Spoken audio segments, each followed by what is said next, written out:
Cuidado ao olhar para trás. Há momentos na vida em que todos nós somos tentados a olhar para trás. Às vezes isso pode ser um movimento necessário para aprendizado, para gratidão, para renovação de algumas certezas. Às vezes esse movimento inclui dúvida, saudade, cansaço até. Jesus, com uma palavra forte no Evangelho de hoje, alerta a um homem e, de certa forma, está alertando a todos os discípulos e também a nós. Ele diz: ninguém que põe a mão no arado e olha para trás é apto para o reino de Deus.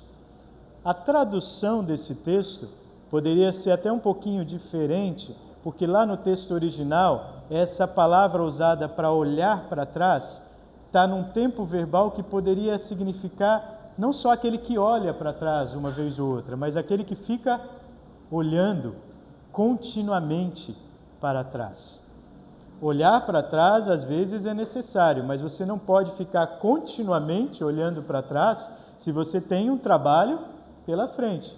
Seja o de arar a terra, que Jesus usa como exemplo, seja todos os desafios que temos à frente na nossa vida como filhos de Deus nesse mundo.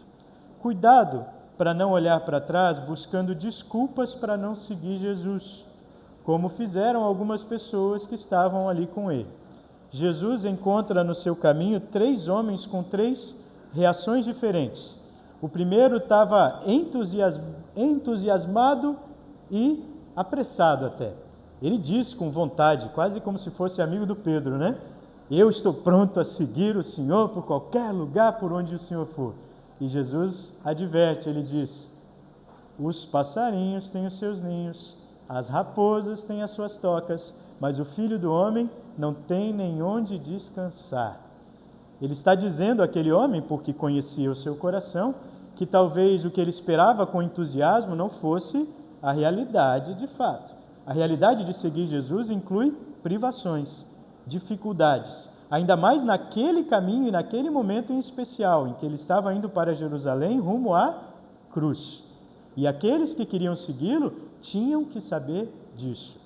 Também nós, quando nos dispomos a seguir Jesus, temos que compreender que segui-lo significa tomar a nossa cruz, negar a nós mesmos e enfrentar, sim, sofrimentos, privações, tribulações e até perseguições. Jesus não promete, ao contrário do que muitos pregadores hoje tentam evidenciar, uma vida cristã em que tudo se resolve a partir do momento em que você está com Deus e Deus está com você. Não é essa a promessa. A promessa é que no meio da cruz e do sofrimento, Jesus está presente, porque Ele mesmo já sofreu tudo em nosso lugar, e que no final Ele reserva a coroa da vida eterna a todo o que permanecer fiel.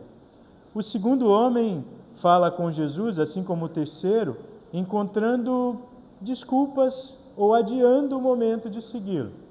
O segundo homem fala: deixa eu sepultar primeiro o meu pai. Aqui até é uma questão de interpretação que alguns comentaristas bíblicos dizem. Não significa que o pai dele estava lá no velório, tá? E que Jesus estava falando para ele nem ir lá e dar um abraço na família, não é isso.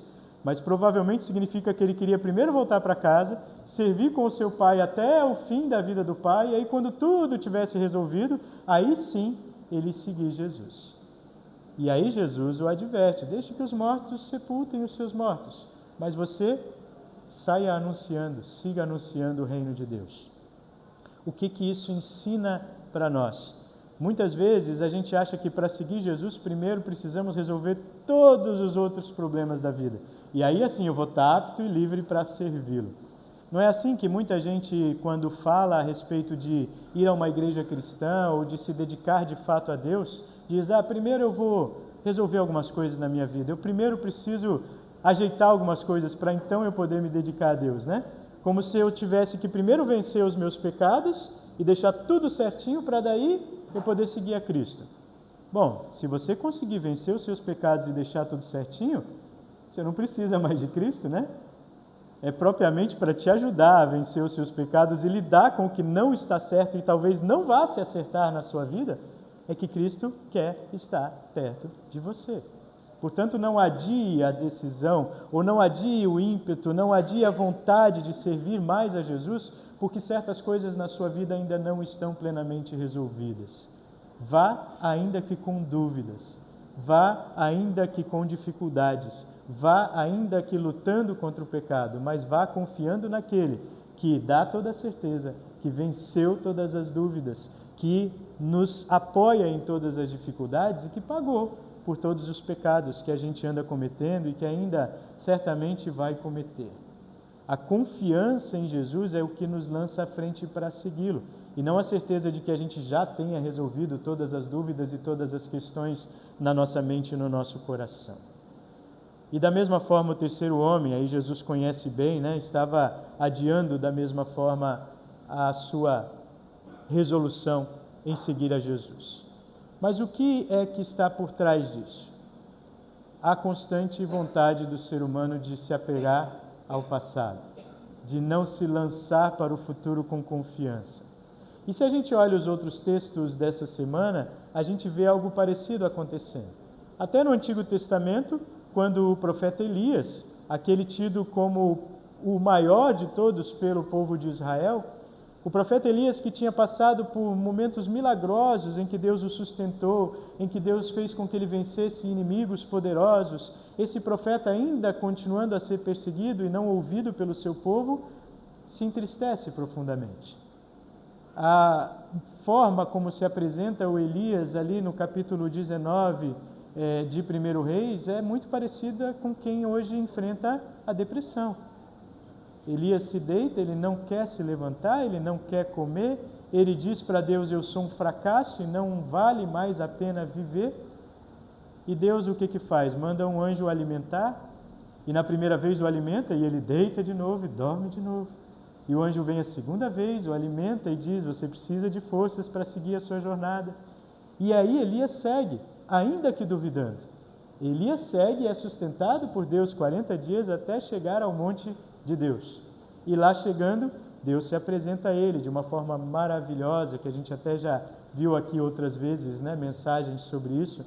Deus não se apresenta simplesmente como o poder do fogo, da tempestade ou do terremoto. Deus fala a ele quando vem um sussurro, uma brisa suave. E aí Elias percebe, se cobre com a capa e de novo desabafa com Deus. E ao desabafar, finalmente ele recebe a resposta de Deus, de que ele não ia estar sozinho, de que havia outros líderes que Deus ia levantar, não só em Israel, mas em outros lugares, para que essa situação fosse transformada. E de que ele, Elias, teria um companheiro, amigo, leal e fiel, Eliseu.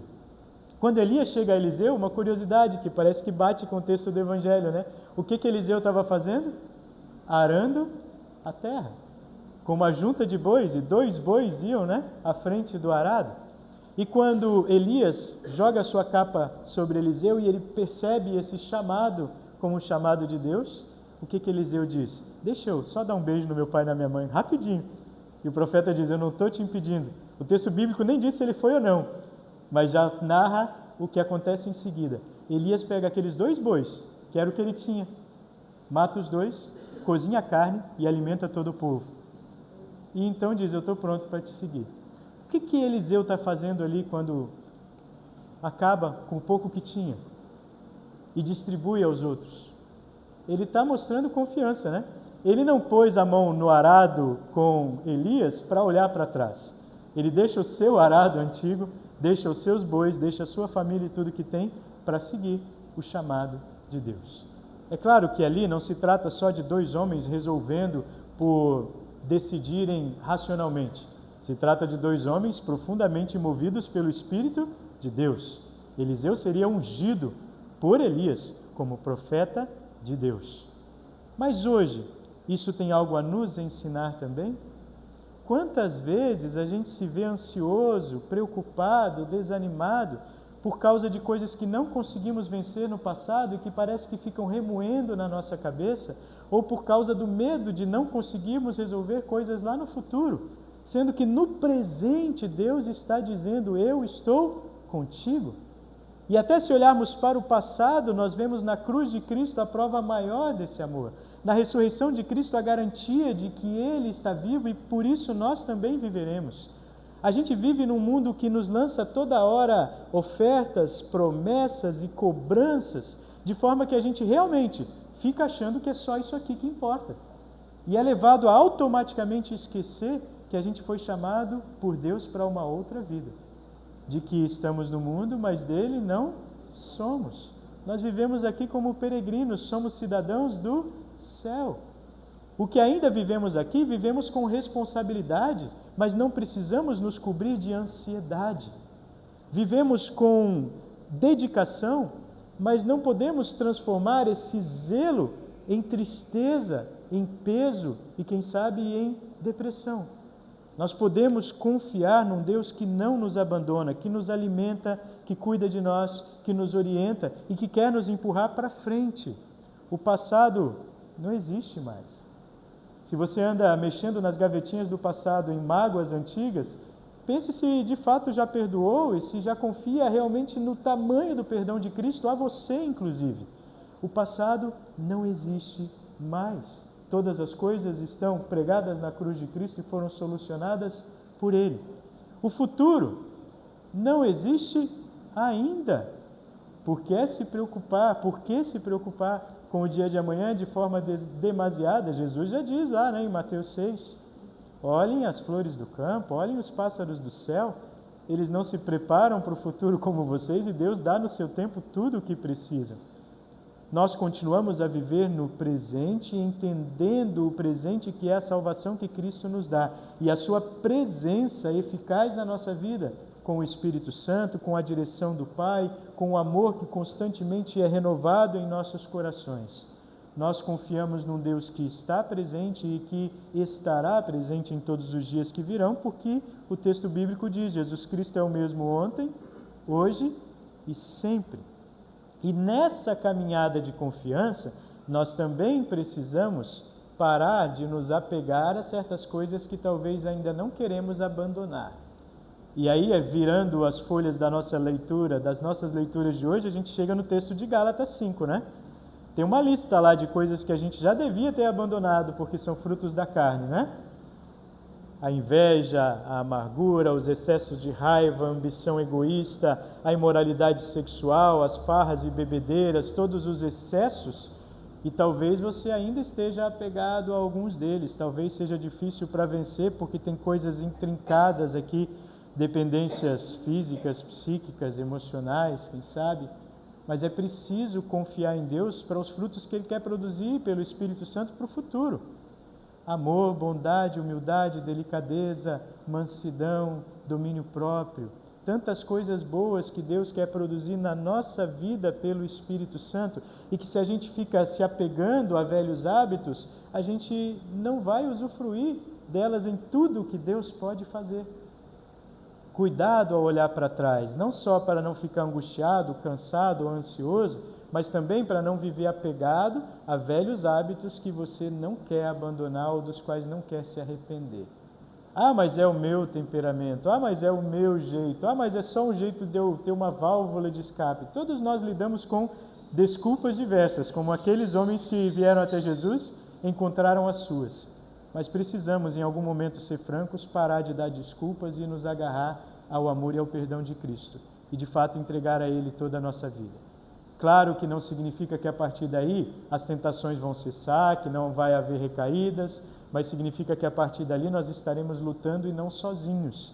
Estaremos caminhando junto com Jesus, aquele que nos chama a olhar para frente e seguir confiando no seu amor.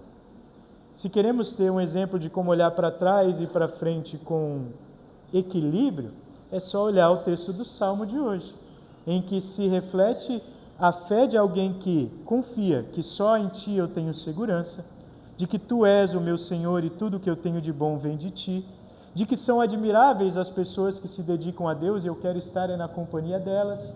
Ou seja, alguém que olha para o passado com gratidão, olha para o presente também com confiança, sabendo que há outros que ele pode ter junto consigo no seu caminho, e alguém que olha para o futuro com confiança. O versículo 5 diz: Tu, ó Senhor, meu Deus, és tudo o que eu tenho. O meu futuro está nas Tuas mãos, Tu diriges a minha vida.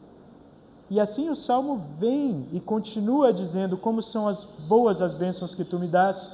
Durante a noite a minha consciência me avisa, isso significa constante revisão, crescimento, mas no amor de Deus, que diz, estou certo de que o Senhor está sempre comigo, Ele está do meu lado direito e nada pode me abalar. Por isso meu coração está feliz e alegre, e mesmo eu sendo um ser mortal, me sinto tão seguro, porque tu me mostras o caminho que leva à vida. A tua presença me enche de alegria e me traz felicidade para sempre. Enfim, palavras maravilhosas que a gente leu em todas as leituras de hoje e que estão gritando aos nossos ouvidos. Cuidado a olhar para trás. Como disse um filósofo brincando, se for para trás, só para tomar impulso, né? Que a gente realmente tenha a certeza de que é para frente que Deus quer nos lançar. E Ele quer nos lançar para frente não só com a nossa força de vontade, mas com a vontade de Cristo por nós, vontade que o levou à cruz para garantir perdão, vida nova e salvação. Que a gente confie nisso, deixar para trás os velhos hábitos, as mágoas, as coisas ruins que estão guardadas naquela gavetinha da memória e encher todo o espaço com o amor de Cristo, o seu perdão e a confiança de que Ele tem o nosso futuro em suas mãos. Que Ele nos abençoe para isso sempre. Amém.